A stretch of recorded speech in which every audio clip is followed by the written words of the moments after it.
오늘 저와 여러분들이 함께 나눌 하나님의 말씀은 누가복음 5장 1절에서부터 11절 말씀까지 보겠습니다. 읽어보세요. 누가복음 5장 1절 11절 말씀 읽겠습니다. 무리가 몰려와서 하나님의 말씀을 들을새 예수는 게네사렛 호숫가에 서서 호숫가에 배 두 척이 있는 것을 보시니 어부들은 배에서 나와서 그물을 씻는지라. 예수께서 한 배에 오르시니 그 배는 시몬의 배라. 육지에서 조금 떼기를 청하시고 앉으사 배에서 무리를 가르치시더니 말씀을 마치시고 시몬에게 이르시되 깊은 데로 가서 그물을 내려 고기를 잡으라. 시몬이 대답하여 이르되 선생님, 우리들이 밤이 새도록 수고하였으되 잡은 것이 없지만은 말씀에 의지하여 내가 그물을 내리리이다 하고 그렇게 하니 고기를 잡은 것이 심히 많아 그물이 찢어지는지라. 이에 다른 배에 있는 동무들에게 손짓하여 와서 도와달라 하니 그들이 와서 두 배의 채움에 잠기게 되었더라.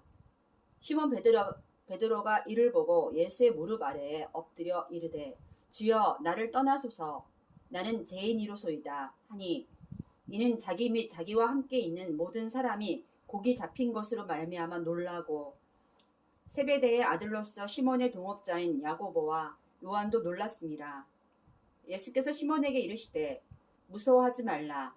이제 후로는 내가 사람을 취하리라 하시니 그들이 배들을 육지에 대고 모든 것을 버려두고 예수를 따르니라. 아멘.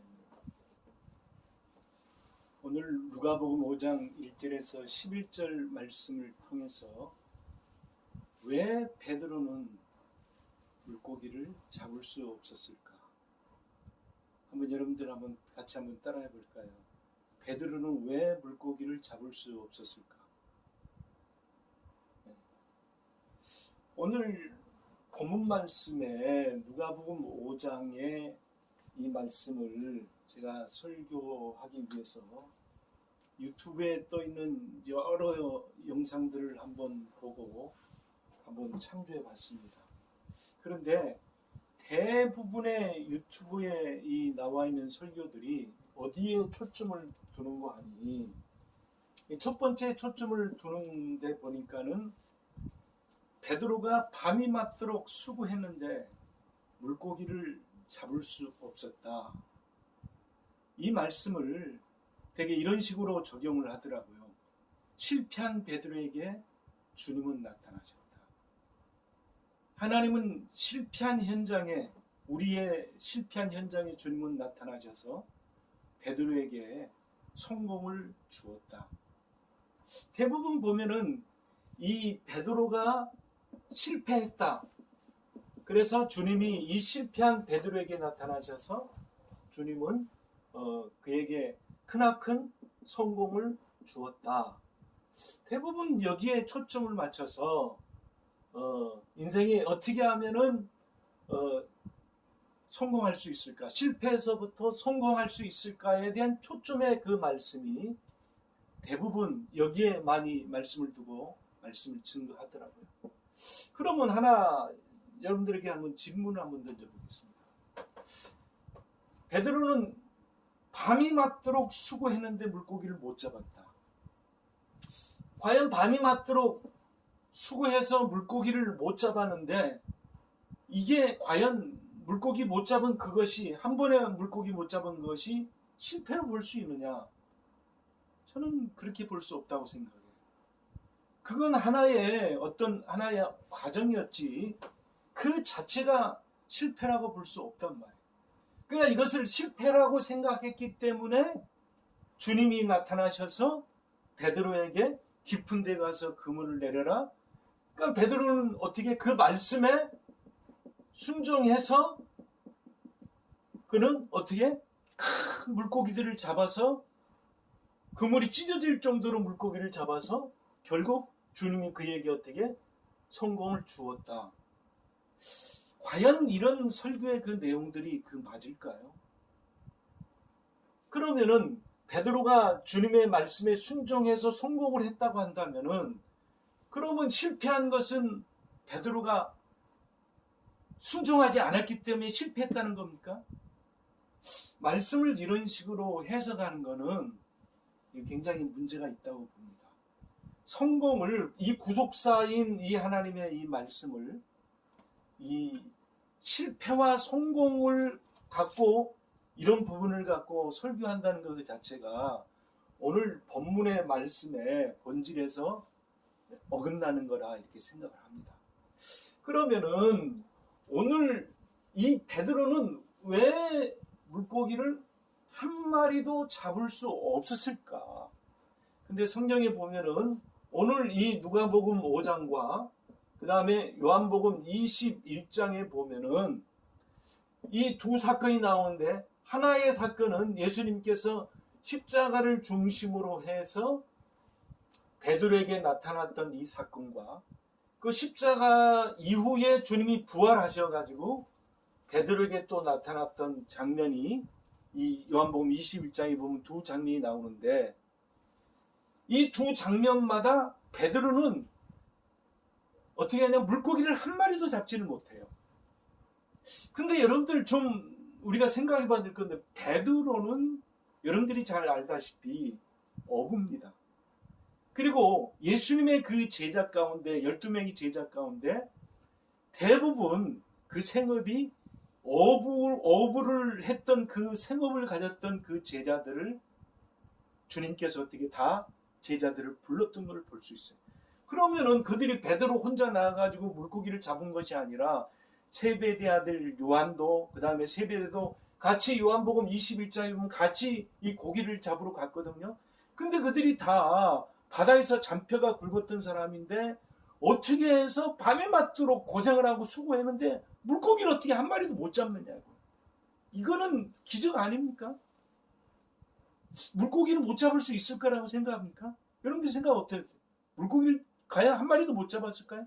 그러면은 실제적으로 물고기를 한 마리도 못 잡았는데, 그럼 왜 베드로는 누가복음 5장에도 그렇고 요한복음 21장에도 그렇고 베드로는 왜 물고기를 한 마리도 못 잡았을까요? 거기에는 못 잡을 수밖에 없는 그 이유가 분명히 있습니다.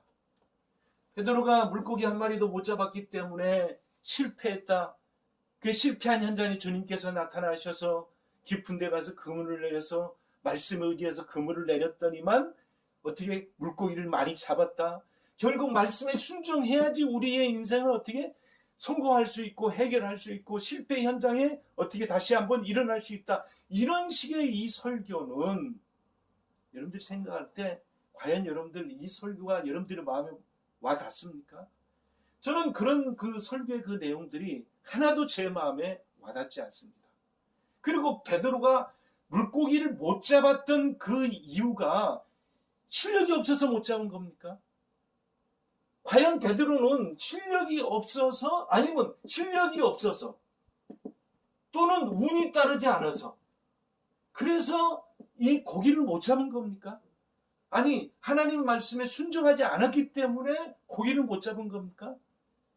저는 원인이 실력이 없어서도 아니고 운이 따라주지 않아서도 아니고, 성경에서 원인은 그걸 원인이라고 얘기하지 않고 다른 부분에 말씀하고 있는 부분을 볼 수가 있습니다. 그러면은 오늘 이 본문의 이 말씀을 제대로 해석하기 위해서는 베드로가 지금 이 호수, 다시 말해서 게네사의 호수 또는 이 갈릴리 바다라고 얘기하는데, 당시에 이 호수가 너무 넓기 때문에 그것을 어떻게 다른 성경에는 어떻게 바다라 이렇게 얘기를 했습니다. 하여튼 성경에서 말하고 있는 이 바다, 오늘 말씀을 해석하려면, 제대로 본질적인 말씀에 접근하려면 오늘 이 바다가 뭔지를 알아야지. 결국 바다 속에 물고기가 있으니까 이 바다가 뭔지를 알아야지 이 오늘 본문의 이 말씀을 정확하게 어떻게 해석할 수 있다고 봅니다. 그러면은 성경에서는 이 세상을 세 가지 영역으로 이렇게 나눕니다. 첫째, 어떤 영역이 있는 거 아니? 하늘이라고 하는 영역이 있고 땅이라고 하는 영역이 있고 그 다음에 바다라고 하는 이 영역, 이 세 가지로 이렇게 성경은 나눕니다. 물론 뭐 다른 사람은 어떻게 나눌지 몰라도 성경에서는 하늘, 땅, 바다 이렇게 얘기합니다. 자, 그러면은 오늘 이 세 가지로 나눴던 이 말씀이 어디 있느냐? 출애굽기 한번 20장을 한번 보도록 하겠습니다. 출애굽기 20장.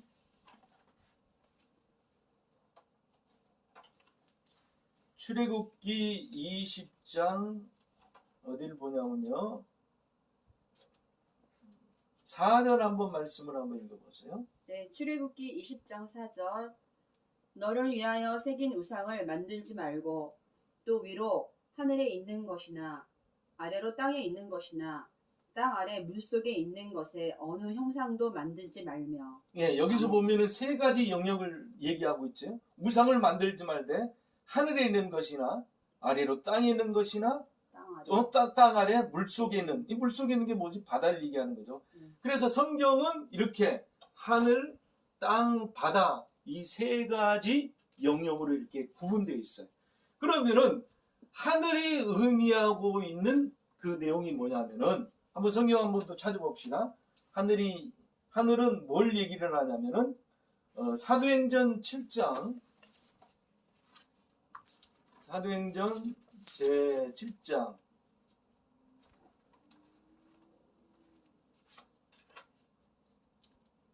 49절에 보면요. 199면에 있습니다. 성경에. 신약성경 사도행전 7장 49절에 보면은 49절 한번 읽어볼까요?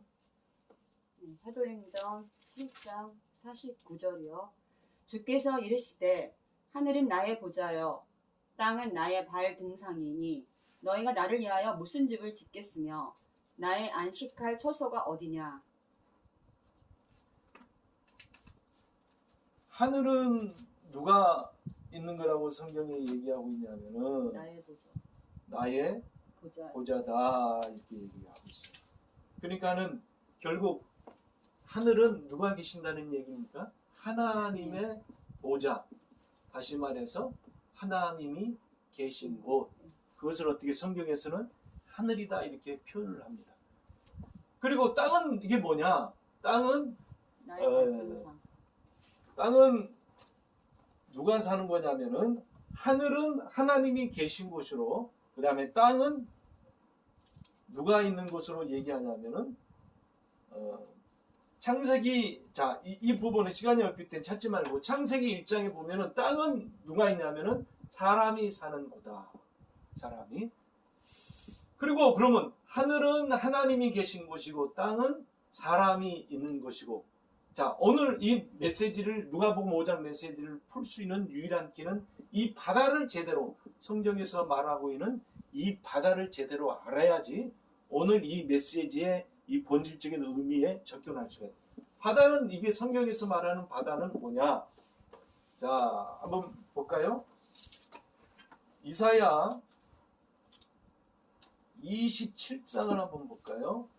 이사야 27장.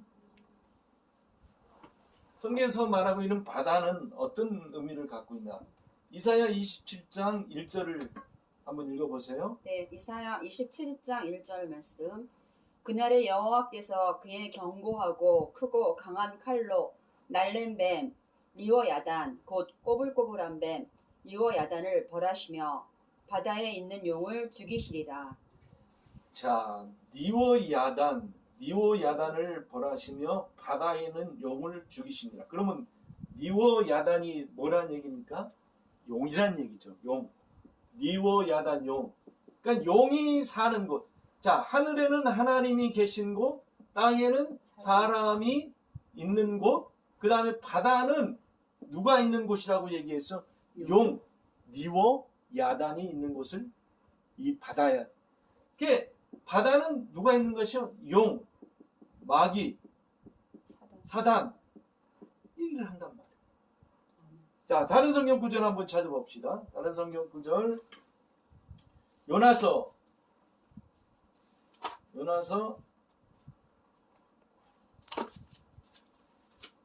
요나서 제 1장을 한번 보십시다. 구약성경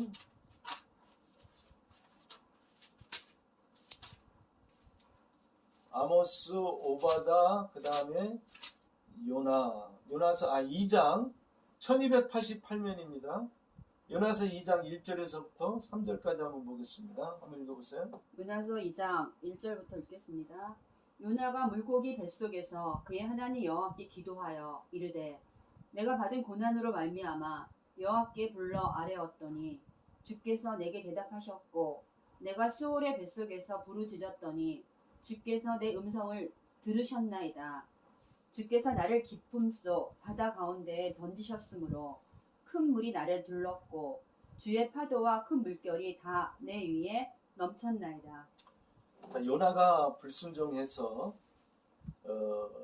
2절에 보면은 물고기 바다에 던지게 되는데 물고기 뱃속에 들어간다. 2절에 보니까 내가 받는 고난으로 말미암아 여호와께 불러 아뢰었더니 주께서 내게 대답 내가 수월의 뱃속에서 부르짖었다. 자, 수월이 뭡니까? 이 수월은 말 그대로 음부, 지옥. 그럼 바다 속에 있는 물고기 뱃속에 있는 그 자체를 뭐라 그러냐면은 지옥이다, 수월이다, 음부다. 그래서 3절에 보니까 주께서 나를 깊은 바다 가운데에 던지셨다. 바다를 지금 어떤 바다라고 표현을 하냐면 깊은 속 바다 이렇게 얘기했다. 그러니까는 자 바다는 용이 사는 곳이고 또 이 바다를 뭐라고 얘기했냐면 수월이다, 음부다 이렇게 얘기를 하고 있어요. 그리고 이 바다에 누구를 넣는 거 아니? 요나를 이 바다에 넣었단 말이에요. 그럼 다른 성경 구절 우리 한번 살펴봅시다. 이사야 57장 이사야 57장 20절 한번 읽어봅시다. 이사야 57장 20절 여러분들 같이 찾으면서 말씀을 봐야 됩니다. 그냥 들으면 안 돼요. 꼭 같이 찾아가면서 말씀을 같이 따라오시기 바랍니다. 50장 20절 이사야 57장 20절 말씀. 그러나 악인은 평온함을 얻지 못하고 그 물이 진흙과 더러운 것을 늘 솟구쳐내는 요동하는 바다와 같으니라. 아멘. 악인은 평안함을 얻지 못한다. 그래 이 악인을 어디다 비유하냐면은 그 물이 진흙과 더러운 것을 늘 솟구쳐내는 요동하는 뭐와 같다 그랬냐면 바다와 같다. 그러니까는 악인을 어디다 비유했냐면은 이 악인을 어디다 비유했냐면은 바다. 바다의 특징이 또 뭐라고 얘기냐면 거기에는 어떻게 평안이 없다. 평안이 없다. 평온이 없다. 다시 말해서 안식이 없는 그 상태를 가르쳐서 어떻게 바다다. 그럼 여러분들 예수님께서 바다를 잔잔케 했다라고 하는 거 해석이 됩니까 이제? 바다를 주님께서 어떻게 풍랑이 일고 제자들이 그 풍랑을 인해 가지고 죽어가고 있을 때 주님 우리를 도와주세요. 이 풍랑 가운데서 우리가 죽게 되었을 때 그럴 때 주님께서 바다를 어떻게 꾸짖어서 잔잔하게 했다는 건 뭡니까? 해석이 되어죠. 그 뭐지? 평안이 없는 그곳에 주님께서 어떻게 평안을 주시고 안식을 주셨다. 그만 해석이 되잖아. 그 성경이라고 하는 것은 우리가 자의적으로 해석해서는 안 되고 성경에서 말하고 있는 부분들은 성경으로 다 해석이 될 수가 있어요. 결국 어떻게 하냐면은 이 바다는 결국 어떻게 용이 사는 곳이고 음부가 있는 곳이고 그 다음에 이 바다는 어떻게 악인과 같다 이렇게 어떻게 성경은 표현하고 있어요. 그래 성경에 보면은 이 바다에서 뭐가 일어나냐면은 자 다른 성경 하나 한번 찾아볼까요? 계시록 13장 한번 봐볼까요? 계시록은 신약 성경 제일 끝에 있어요. 계시록 13장에 보시면은 제가 읽어드릴게요. 계시록 13장 1절에 한번 보시면은 412면에 있어요. 다 같이 찾으셔야 됩니다. 내가 보니 바다에서 한 짐승이 나오는데 뿔이 열이요 머리가 일곱이라. 그 뿔에는 열 왕관이 있고 그 머리들에는 신성모독하는 이름들이 있더라. 자, 한 짐승이 좋은 것으로 나옵니까? 지금 좋지 아니하는 것으로 나옵니까? 좋지 아니하는 것으로 나오죠. 그러니까 내가 보니 2절에 보니까 내가 본 짐승은 표범과 비슷하고 그 발은 곰의 발과 같고 그 입은 사자 입 같은데 용이 자기의 능력과 보좌와 큰 권능을 그에게 주었더니. 그러면서 4절에 보니까 용이 짐승에게 건세를 주므로 용에게 경배하여 등등 이렇게. 그러니까 바다에서 지금 한 짐승이 나오는데 그 짐승이 결국 어떻게 합니까? 용이었다. 그 다음에 어떻게? 여기 보니까는 이 용이 또 누구에게? 짐승에게 또 큰 건세를 주다. 하여튼 바다라고 하는 것은 성경에서 어떻게 하면 좋은 거예요, 나쁜 거예요? 나쁜 쪽으로 이렇게 나오고 있단 말이에요. 아니, 바다 자체가 나쁘다는 게 아니라 성경에서 바다를 의미할 때, 상징할 때 그렇게 사용한다는 거죠. 그러면은 여러분들 오늘 이 누가복음 5장을 한번 다시 한번 보겠습니다. 누가복음 5장에 보면은 1절에서 2절을 제가 한번 읽을게요. 무리가 몰려와서 하나님의 말씀을 들을새 예수는 게네사렛 호숫가에 서서 호숫가에 배 두 척이 있는 것을 보시니 어부들은 배에서 나와 그물을 씻는지라. 예수께서 한 배에 오르신 그 배는 시몬의 배나 육지에서 조금 떼기를 정하시고 앉으사 배에서 무리를 가르치시더니 말씀을 마치고 시몬에게 이르되 깊은 데로 가서 그물을 내려 고기를 잡으라. 5절입니다. 시몬이 대답하여 이르되 선생님, 우리들이 밤이 새도록 수고하였으되 잡은 것이 없지만은 말씀에 의지하여 내가 그물을 내리리다. 잡은 것이 없었어요. 바다에서 밤새도록 그물을 내려는데 잡은 것이 없었단 말이에요. 여러분들 한번 생각해 보세요. 바다라고 하는 것은 좋은 의미예요? 나쁜 의미예요? 나쁜 의미란 말이에요. 악인으로 비유했고, 그리고 어떻게 합니까? 평안도 없고 평온도 없고. 이 바다는 또 누가 산다 그랬어요? 용이 산다 그러는 거예요. 그러니까 여러분들 한번 생각해 보세요. 성경이 바다에서 말 그대로 베드로가 물고기를 잡는 이것은 유비예요, 유비. 물고기를 많이 잡냐 적게 잡았느냐 그런 얘기하는 게 아니고 그것을 통해서 뭔가 복음의 의미를 우리에게 전달해 주는 거예요. 만약 여러분들 여기서 바다는 나쁜 쪽의 의미인데 베드로가 예를 들어서 밤새도록 고생을 해서 그물을 내려가지고 여기서 예를 들어서 물고기를 잡았다 생각합시다. 그러면 이 물고기가 이게 좋은 거예요, 나쁜 거예요? 그러니까는 성경이 밤이 맞도록 수고했는데 물고기를 못 잡아야 되는 것이 맞아요, 틀려요? 한편으로는 어떻게 합니까? 맞는 거예요. 잡아서는 안 되는 거예요. 잡을 수 없는 거예요.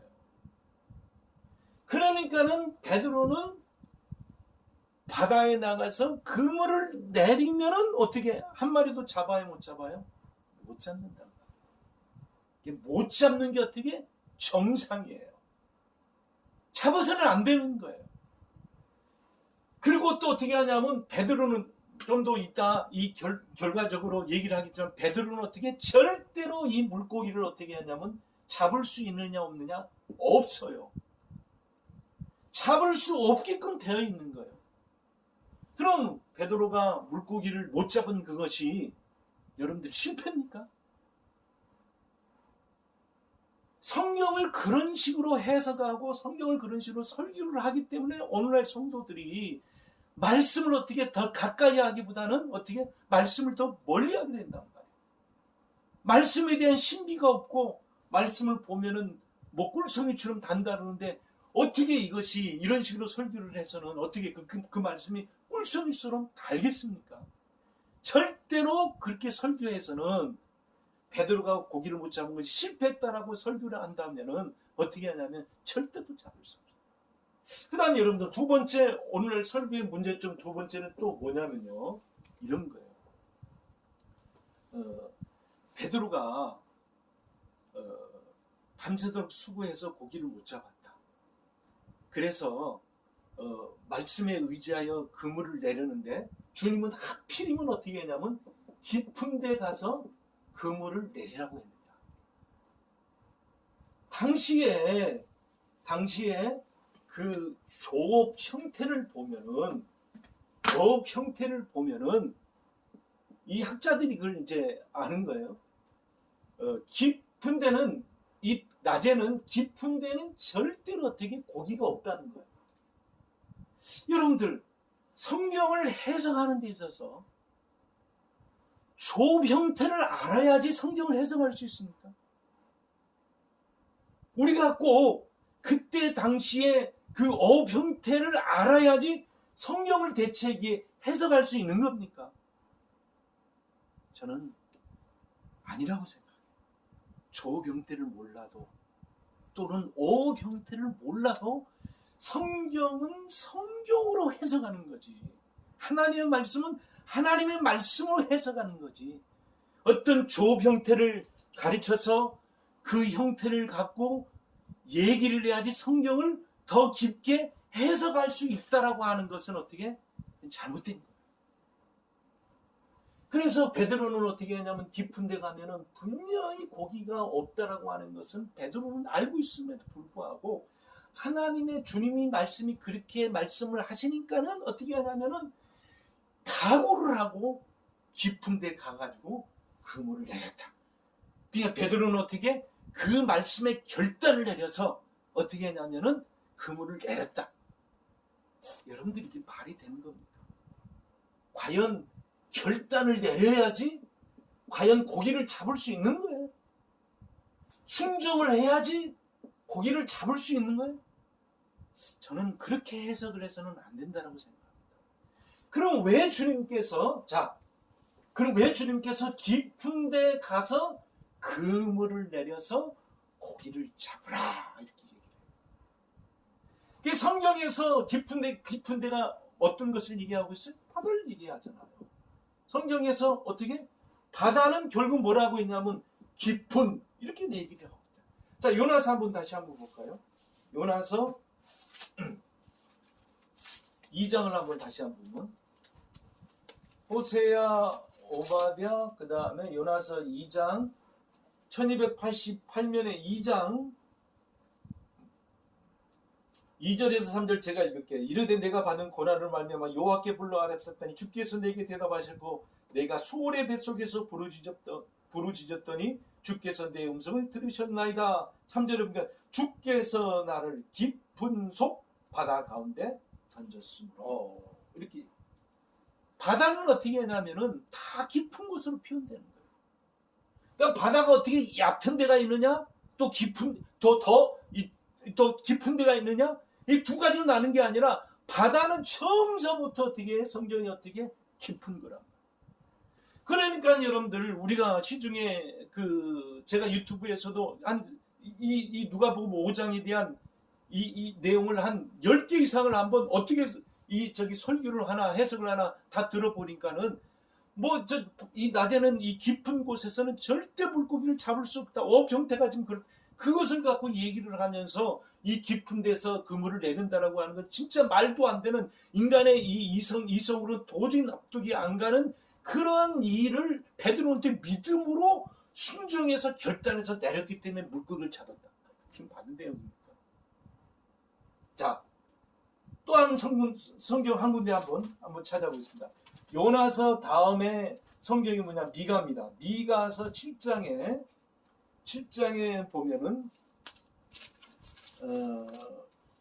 7장 18절 19절을 제가 한번 읽어드리겠습니다.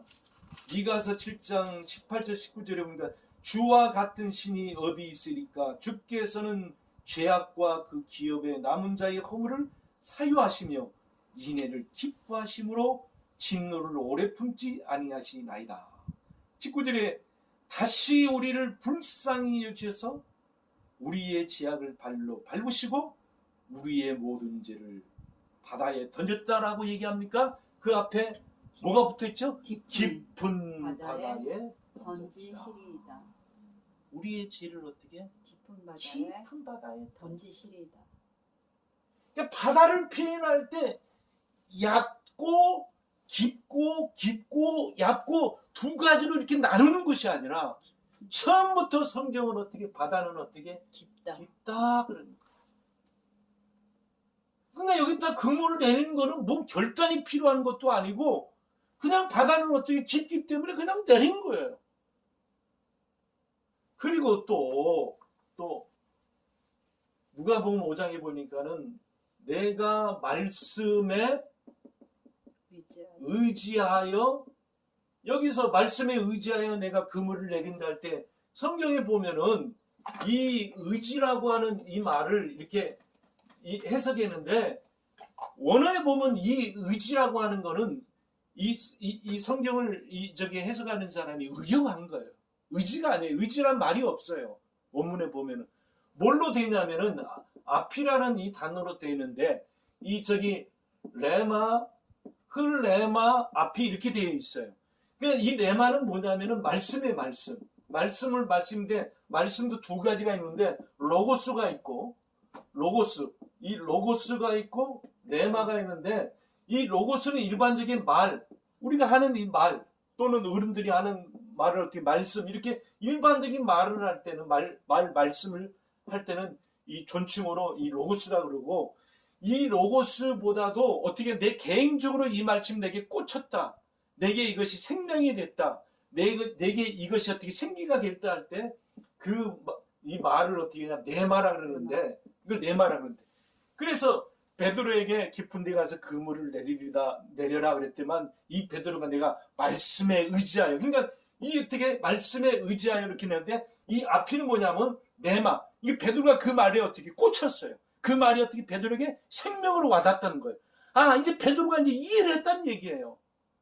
베드로가 자기가 밤새도록 그물을 내려는데 고기를 못 잡았단 말이에요. 어떻게 그렇게 해석을 합니까? 여러분들, 베드로는 누구의 제자였냐면은 세례 요한의 제자였어요. 그러니까 세례 요한을 통해서 베드로는 구약의 말씀을 어떻게 많이 알았던 사람이에요. 말씀을 무식했던 사람이 아니에요. 그러니까 예수님께서 로고스로 얘기를 할 때 어떻게 합니까? 이 베드로가 그 말씀을 어떻게 내 말로 받아들였던 거예요. 그렇구나. 깊은 데에 가서 그물을 내려야 되는구나. 그걸 알았다는 거예요. 그걸 레마 되었다는 거예요. 그래서 그러니까 말씀에 의지하라고 해석하면은 베드로가 이 말씀에 대해서